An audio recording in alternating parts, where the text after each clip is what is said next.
This lecture is entitled Georges de la Tour and French Baroque Painting. Just a Caravaggio copycat? Now, Georges de la Tour was one of the most important artists working in 17th century France. And in fact, he was so successful that he earned the coveted position of court painter. So obviously he's an important figure, and we should try and take a look at him and figure out what it was about him that was so appealing to people at the time.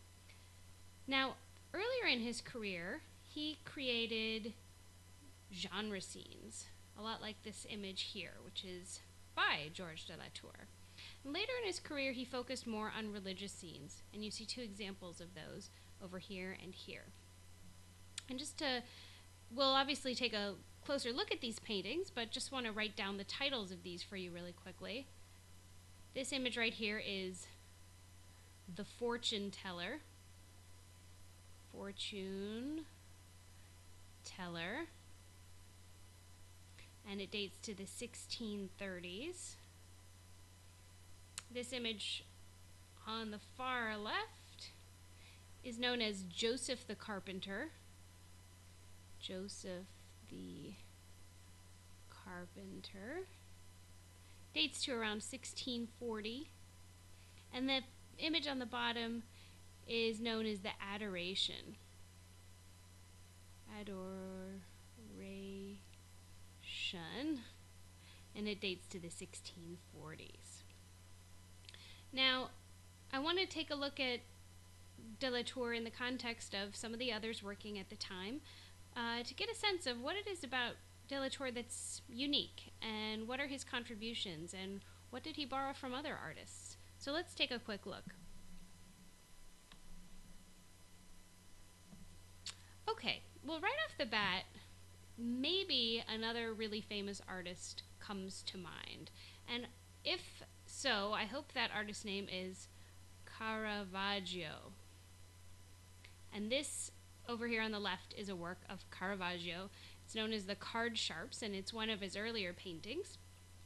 And I have it up here next to The Fortune Teller by Georges de la Tour, because I think you see right away some similarities between these two artists, especially between these two paintings.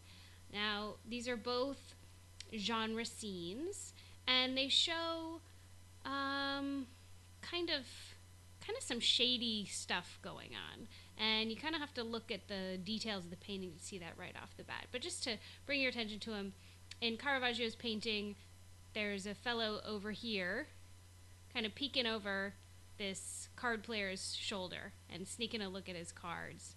And over here in The Fortune Teller, we have someone kind of slyly picking this gentleman's pocket. So we've got some kind of not so perfect behavior going on in these paintings. And as you might remember from Caravaggio, this was one of the things he was known for, showing kind of the rough and dirty side of society. So it looks like Georges de la Tour is doing some of the same things in his The Fortune Teller.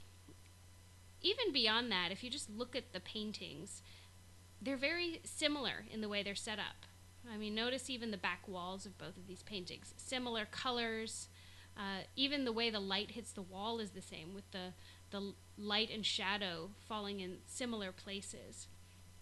You don't have a real sense of context in these paintings, what's going on beyond the scenes. So there's some real right away, immediate similarities, hopefully, that you see when you look at these.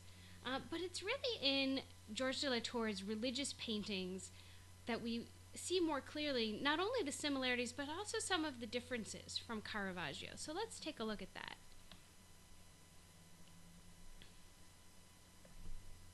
Okay, so on the left we have Joseph the Carpenter by Georges de la Tour, right over here. And on the right, you may recognize, again, this is Caravaggio, and this is the Martyrdom of St. Peter, which dates to about 1601. So here we have two religious images. Religious. And, you know, we have some similarities in the way the picture is set up and the people that are included, once again. I mean, especially if you take a look at St. Peter, and Joseph. Their faces are extremely similar. So we've got some real similar types in both of these paintings. And once again, we have that same sort of ambiguous background, murky background. Hopefully you notice the use of chiaroscuro, right? The light and dark, the dramatic light and dark.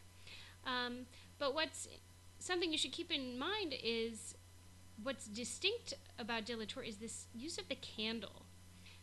He loves to include a candle and candle light in his paintings. He loved the effect of this, the dramatic effect of candlelight and the sharp light and dark that you could achieve with that. So there's some similarities. But what would you say some of the differences are between these two paintings?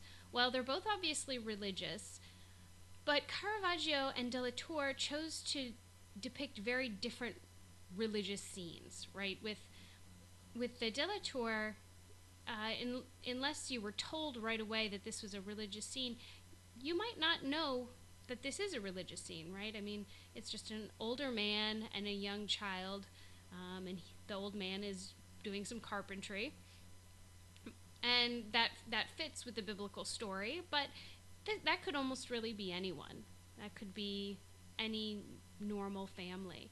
Whereas on the right, we see this very dramatic, violent scene of martyrdom. And again, that could be almost anyone experiencing this dramatic scene, but it's a very different approach to that. It's very violent and dramatic.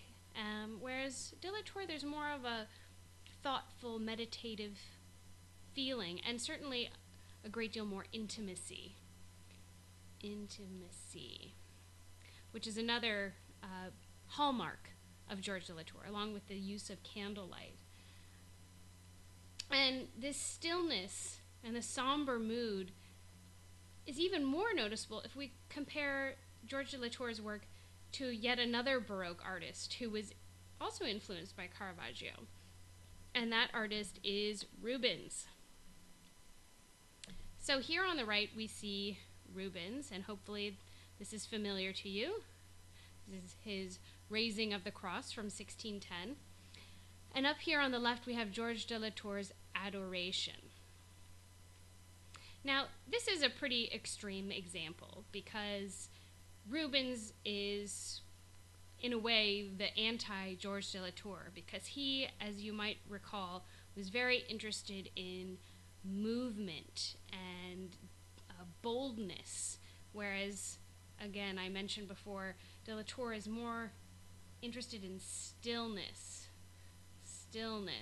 and quiet versus the robust movement of Rubens. Robust movement. So I think this is just an interesting example to finish with, because both artists were informed by the work of Caravaggio, but de la Tour sort of does the opposite of what Rubens did. Whereas with Rubens we have these rippling muscles and the sharp diagonals and the flecks of different bright colors around the composition. In a way, it's a very noisy, bold painting. De la Tour chose to move in the opposite direction, focusing on this stillness, this quiet. There's a unity of color, right? Notice the predominance of reds and browns. We have, again, that dramatic candle lighting.